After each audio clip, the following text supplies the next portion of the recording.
Hello and welcome to React.js tips and tricks.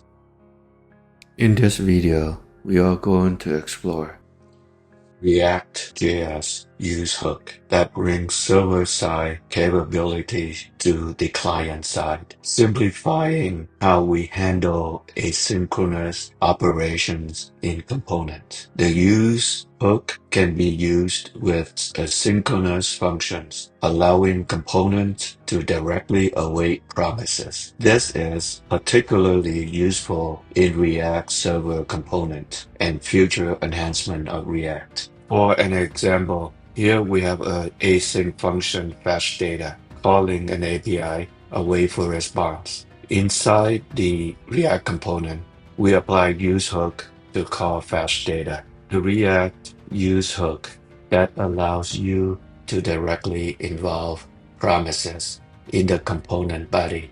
Normally, in React, you will use useEffect hook and useState hook to handle async logic, but the use hook simplifies this.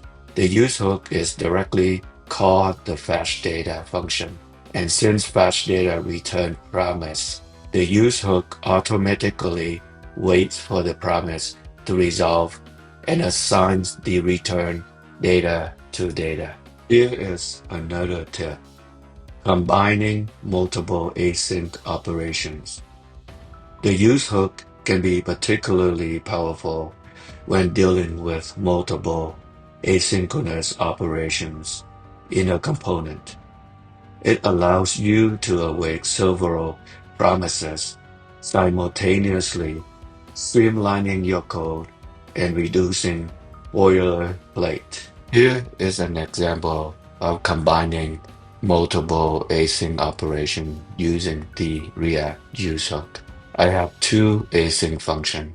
One is fetch user, one is fetch host. Here in the React component, the use hook enables you to handle multiple async operations in parallel within the same component. By directly use fetch user and use fetch post, you avoid the need for additional state variables or useEffect hooks to manage async data fetching. This example demonstrates how the use hook can be applied to handle multiple asynchronous operations in a clean and efficient way, making it easier to manage complex data dependencies in your component.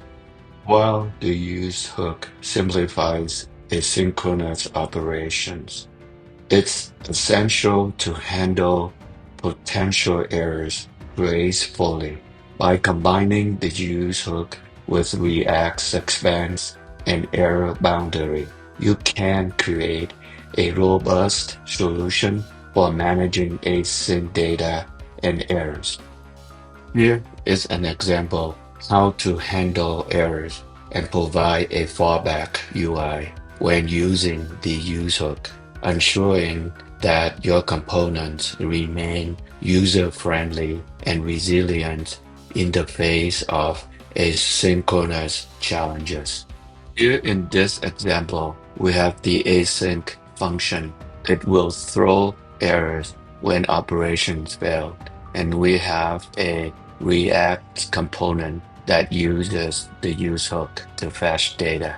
Here we create a loading function, display loading while data being fetched. And here we declare a React component error boundary.